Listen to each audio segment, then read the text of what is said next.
حافظ نے آپ حضرات کے سامنے ماہ ذی الحج کے پیش نظر اور بقر عید کے سامنے ہونے کی وجہ سے قرآن مجید کی وہ آیتیں تلاوت کرنے کی سعادت حاصل کی ہے جن سے قربانی کی تاریخ معلوم ہوتی ہے اور اس کی فضیلت و اہمیت کا پتہ چلتا ہے۔ بقر عید کا مہینہ جسے ماہ ذی الحجہ یا ماہ ذی الحج کہا جاتا ہے بڑا مبارک اور مسعود مہینہ ہے۔ احادیث میں اس کی بڑی فضیلت و اہمیت بیان کی گئی ہے، اس لیے کہ اللہ تبارک و تعالیٰ نے اس مہینے میں 2 عبادتیں ایسی رکھی ہیں جن عبادتوں کو اور دنوں میں انجام نہیں دیا جا سکتا،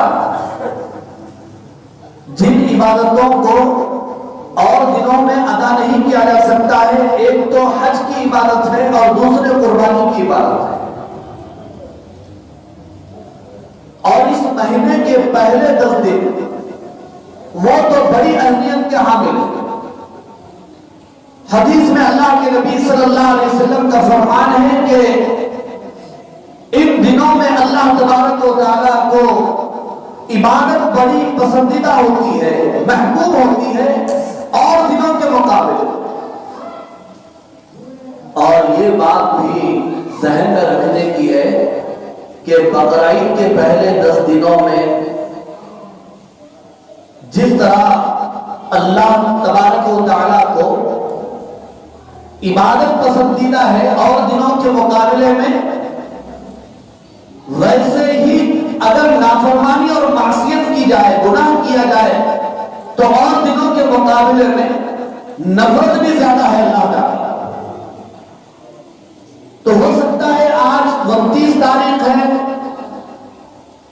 کل یا آج چاند نظر آ جائے تو کل ذی الحج کی پہلی تاریخ ہو جائے، تو اس لیے یہ بیان اس لیے کیا جا رہا ہے تاکہ ہم بقر عید کے دنوں میں، ان 10 دنوں میں، پہلے عشرے میں گناہوں سے محفوظ رہیں، اللہ تعالیٰ کی عبادت کا اہتمام کریں، نمازوں کا اہتمام کریں، تلاوت کا اہتمام کریں، ذکر کی پابندی کریں، اللہ تبارک و تعالیٰ کی نافرمانیوں سے بچنے کا اہتمام کریں۔ اس لیے بزرگوں نے، علماء اکرام نے کتابوں میں لکھا ہے، احادیث کی روشنی میں، کہ 4 مہینے بڑی اہمیت کے حامل ہیں جنہیں حرمت والے مہینے کہا جاتا ہے۔ ان عدت الشہور عند اللہ 12 شہرا، کہ گنتی میں اللہ تبارک و تعالیٰ کے پاس 12 مہینے ہیں، منہا 4 حرم، جن میں 4 مہینے بڑی حرمت والے مہینے ہیں، 3 مہینے تو اس میں لگاتا ہے، ذی القعدہ، ذی الحج، محرم، الحرام، اور 1 مہینہ رجب کا۔ یہ حرمت والے مہینے کہے جاتے ہیں، عظمت والے مہینے بولے جاتے ہیں۔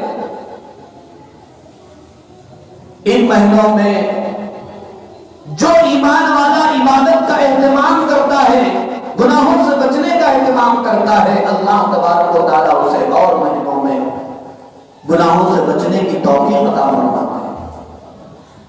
اور ان مہینوں میں جو مسلمان عبادات کا اہتمام کرتا ہے، اللہ تبارک و تعالیٰ اسے اور مہینے میں عبادتوں کے اہتمام کرنے کی توفیق عطا فرماتا ہے۔ تو پہلی بات تو ماہ ذی الحج کے حوالے سے یہ کرنے کی ہے، مسلمان مرد اور عورتیں ماہ ذی الحج کی پہلی تیاری یہ کریں کہ گناہوں سے بچنے کا اہتمام کریں، نمازوں کا اہتمام کریں، تلاوت کریں، ذکر کریں، اذکار کریں۔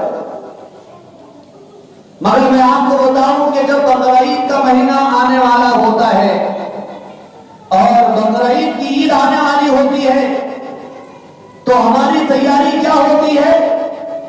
ہماری تیاری ہوتی ہے مرچ مسالہ جمع کر لیا جائے، فریج اگر ٹھیک نہیں ہے تو ٹھیک کر لیا جائے تاکہ گوشت کا اچھا سا اچھا اچار بنا لیا جائے، اس کا ذخیرہ کر لیا جائے، تو ہماری نیتوں میں بڑا فتور ہے، گڑبڑ ہے۔ اللہ ہماری حفاظت فرمائے۔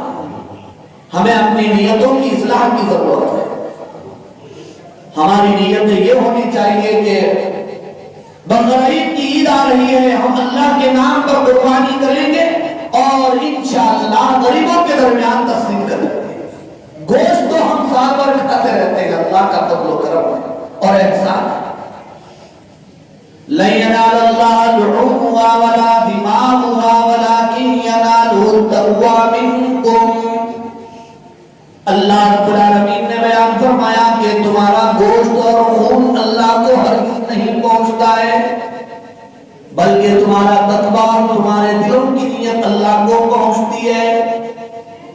تم گوشت کھانے کے لیے قربانی دے رہے ہو یا بانٹنے کے لیے، اللہ کو راضی کرنے کے لیے یا اپنے نام و نمود کے لیے، رب العالمین اس سے بڑی اچھی طرح سے واقف ہے۔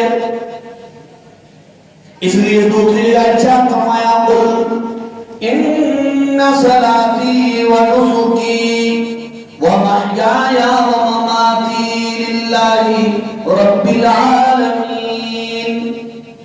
اے پیغمبر صلی اللہ علیہ وسلم، آپ فرما دیجئے کہ میری نماز اور میری قربانی سب اس اللہ کے لیے جو سارے جہانوں کا پروردگار ہے۔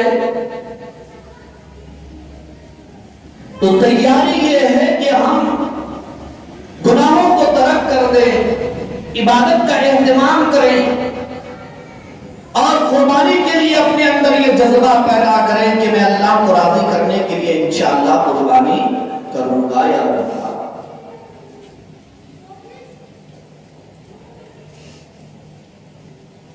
یہ ایام ماہ ذی الحج کے عشرے کے پہلے ایام، پہلے 10 دن اتنی بڑی اہمیت کے حامل ہیں کہ قرآن مجید میں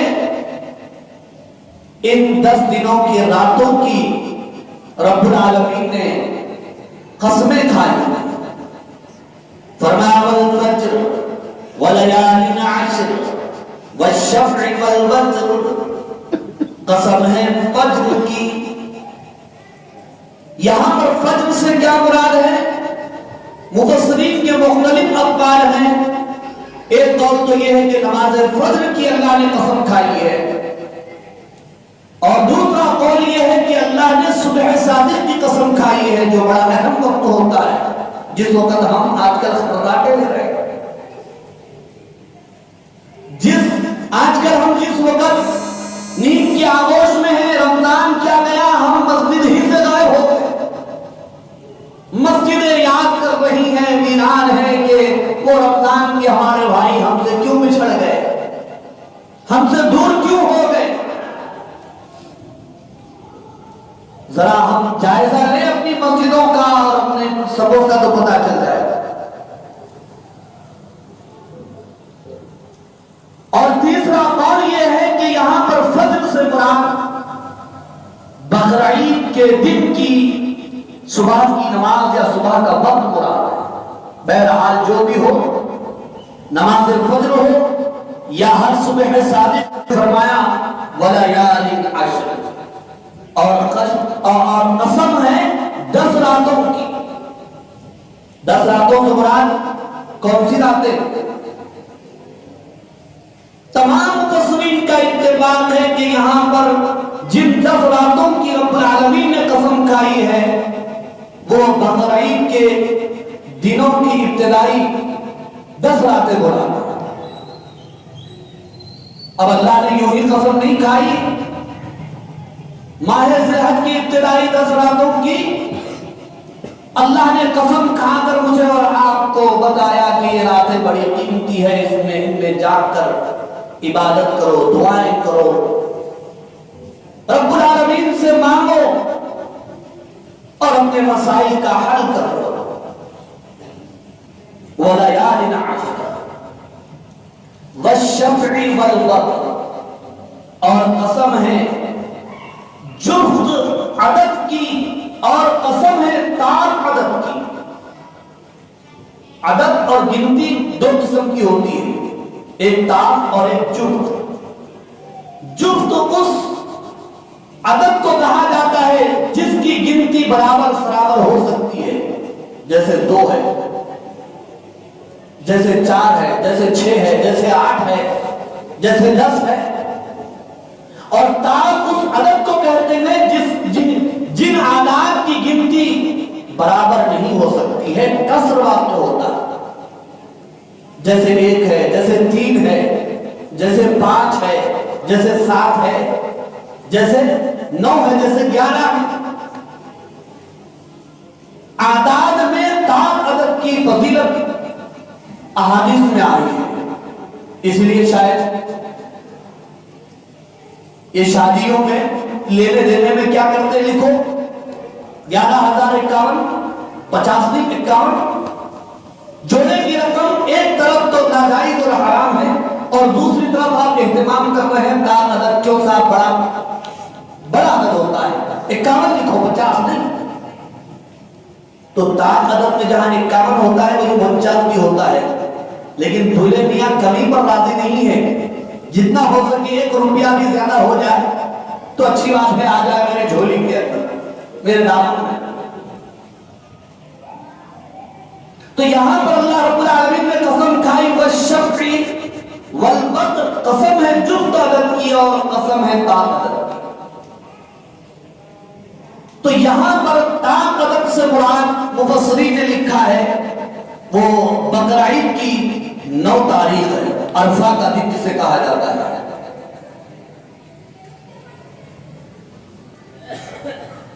وہ دن مراد ہے۔ اور جفت عدد سے مراد یہاں پر یوم النحر ہے، قربانی کا دن جسے بقرعید کا دن ہم کہتے ہیں، وہ دن مراد ہے۔ تو بہرحال بزرگوں اور عزیز دوستو، سورہ فجر کی ان آیتوں سے جن میں اللہ نے قسم کھائی ہے ماہ بقرعید کے ابتدائی دنوں کی فضیلت و اہمیت معلوم ہو رہی ہے، جن کا ہمیں ادب کرنا چاہیے، احترام کرنا چاہیے۔ اور ادب و احترام یہ ہے کہ ہم گناہوں سے پرہیز کریں اور نیکیوں کا اہتمام کریں۔ اسی طرح آج اگر چاند اگر آ جائے تو کل سے بقرعید کا مہینہ شروع ہو جائے گا، تو بقرعید کا مہینہ شروع ہوتے ہی سب سے پہلا کام جو ایک مسلمان کو کرنا ہے، جو اس کے لیے فرض اور واجب تو نہیں ہے البتہ مستحب ہے، بہتر ہے، وہ یہ ہے کہ جو حضرات قربانی دے رہے ہوں وہ اپنے بال اور ناخن کاٹنا چھوڑ دیں۔ کب؟ جبکہ بال اور ناخن اپنے حدود کے اندر ہوں، حدود سے باہر ہوں اور مکروہ ہوں تو پھر ایسی صورت میں یہ مستحب عمل کو وہ ادا نہیں کر سکتا۔ تو وقت سے پہلے بتایا جا رہا ہے قربانی دینے والے حضرات کو کہ ان کے لیے بہتر ہے، ان کے لیے اچھا ہے، ثواب کی چیز ہے، فرض اور واجب تو نہیں ہے، وہ وقت سے پہلے تیاری کریں اور ایک مستحب عمل کو ادا کر کے ثواب حاصل کریں۔ اس کو بعض لوگ فرض کا درجہ دے دیتے ہیں، وہ بھی مناسب نہیں ہے۔ کوئی بیچارہ قربانی کرنے والا ہے، اگر وہ بال کاٹ لیا یا بال بنا لیا یا ناخن کاٹ لیا، اس کے اوپر لعن طعن کرنے کی کوئی ضرورت نہیں ہے، اسے برا بھلا کہنے کی کوئی ضرورت نہیں ہے، مستحب ہے۔ اب دوسرا کام تو جو ہے وہ عبادت کا کرنا ہے، عبادت کا اہتمام کرنا ہے، اور تیسرا کام وہ ہے روزے کا عمل۔ اس میں 2 باتیں اور حدیثوں میں دونوں باتیں ملتی ہیں۔ ایک بات ہے خاص طور پر عرفہ کے دن کے روزے کا اہتمام کرنا، جو نفل روزہ، اس کی بڑی فضیلت بیان کی گئی۔ حدیث میں آتا ہے آپ صلی اللہ علیہ وسلم نے بیان فرمایا جو عرفہ کا دن کا روزہ رکھے گا اللہ تبارک و تعالیٰ اس کے 2 سال کے گناہوں کو معاف فرمائیں گے۔ 2 سال کے گناہوں کو بخش دیں گے۔ اب شان کریمی ہمارے لیے اتنی پرجوش ہے دوستوں، موسم بھی تو ہمارے لیے سازگار ہے۔ ہم نے رمضان کے گرمی کی شدت میں ہم نے روزے نہیں چھوڑے، تو یہ روزہ ہم کیوں چھوڑیں گے؟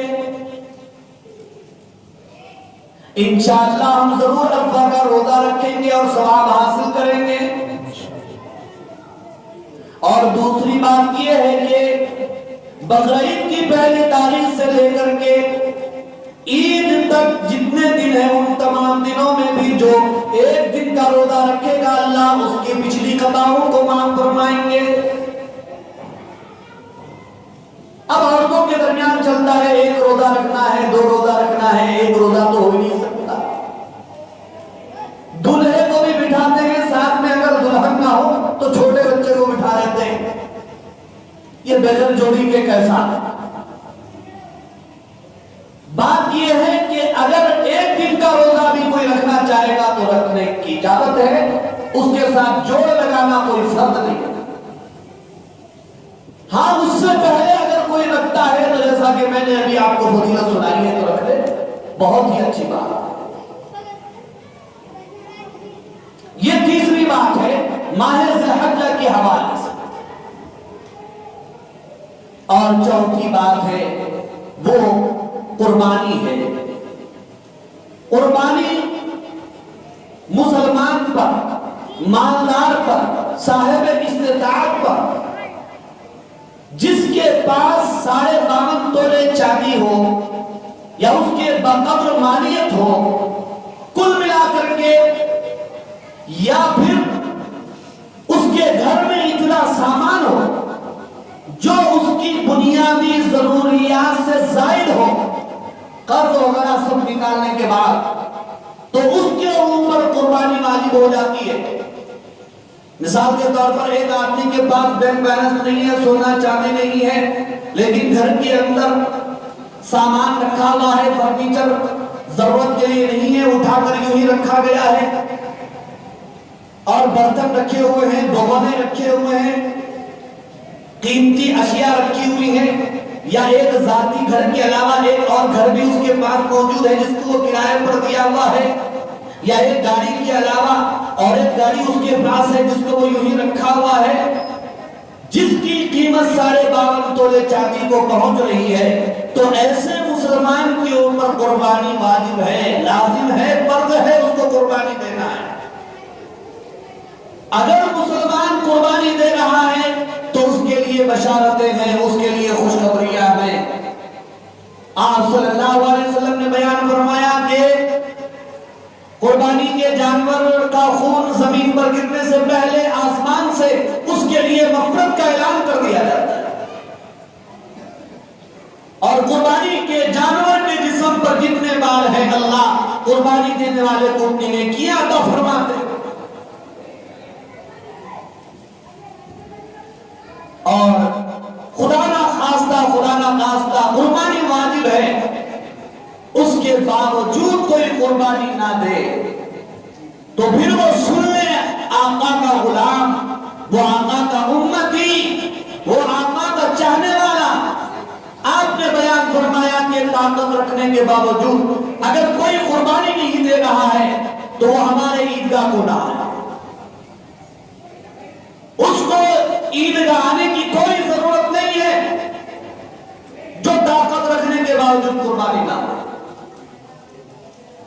آج کتنے مسلمان ہیں جن پر قربانی واجب ہے لیکن قربانی نہیں کر رہے ہیں۔ اور ایک بات آپ سن لیجئے کہ قربانی ہر مالدار پر علیحدہ طور پر واجب ہے۔ شوہر کے مال کا حساب الگ ہے، بیوی کے مال کا حساب الگ ہے، بیٹا بالغ اور بڑا ہے اس کے مال کا حساب الگ ہے، بیٹی ہے بڑی ہے اس کے مال کا حساب الگ ہے، باپ ہے تو اس کے مال کا حساب الگ ہے۔ ہر مسلمان بالغ مسلمان مرد ہو یا عورت اپنے اپنے اپنے مال کا جائزہ لے لیں۔ اگر اس کی مالیت 52.5 تولے چاندی کے برابر ہے تو سن لو، علیحدہ علیحدہ طور پر اس کے اوپر قربانی واجب ہے۔ نہ ایک کے ساتھ ایک قربانی پورے گھر کی طرف سے ادا ہو جائے گی، نہیں۔ جس طرح ہر ایک پر نماز علیحدہ علیحدہ واجب ہوتی ہے، روزہ علیحدہ علیحدہ واجب ہوتا ہے، زکات علیحدہ علیحدہ واجب ہوتی ہے، حج علیحدہ علیحدہ واجب ہوتا ہے، ویسے ہی قربانی علیحدہ علیحدہ الگ الگ ہر ایک پر اس کی مالیت کے حساب سے واجب ہے، لازم ہے۔ لیکن آج قربانی کے سلسلے میں مختلف باتیں کی جا رہی ہیں۔ کوئی کہتا ہے کہ صاحب ایک قربانی پورے گھر کی طرف سے واجب اور لازم ہے، اور ایک قربانی پورے خاندان کی طرف سے، پورے گھر کی طرف سے کافی ہو جائے گی۔ نہیں ہو جائے گی۔ گھر میں اگر ایک آدمی کھانا کھا لے تو سب کا پیٹ بھر سکتا ہے؟ ایک آدمی نماز پڑھ لے پورے خاندان کی طرف سے کافی ہو سکتی ہے؟ ایک آدمی روزہ رکھ لے تو پورے خاندان اور قبیلے کی طرف سے کافی ہو سکتا ہے؟ ایک آدمی حج کر لے تو پورے خاندان کی طرف سے ادا ہو سکتا ہے؟ ایک آدمی زکات دے دے تو پورے خاندان کی طرف سے ادا ہو سکتی ہے؟ نہیں، اور ہرگز نہیں۔ تو قربانی جیسے الگ الگ بات نہیں صاحب، آپ صلی اللہ علیہ وسلم نے تو پوری امت کی طرف سے قربانی دی تھی، ہم تو صرف ایک خاندان کی طرف سے دے رہے ہیں، تو کیوں ادا نہیں ہوگی؟ تو میں کہتا ہوں اللہ کے نبی نے 1400 سال پہلے ہماری طرف سے قربانی دے دی ہے، تو پھر آپ ایک قربانی بھی کیوں واجب کر رہے ہیں پورے گھر کی طرف سے، جبکہ آپ نے دے دیا ہے، بات ختم ہو گئی۔ اچھی طرح سے بات کو سمجھ لو کہ آپ نے جو قربانی دی تھی وہ واجب قربانی نہیں تھی، وہ نفلی قربانی تھی، اور نفلی قربانی میں آپ کئی آدمیوں کو ثواب میں شریک کر سکتے، واجب قربانی میں نہیں کر سکتے۔ اور دوسری بات، قربانی کے سلسلے میں بعض مسلمانوں کا خیال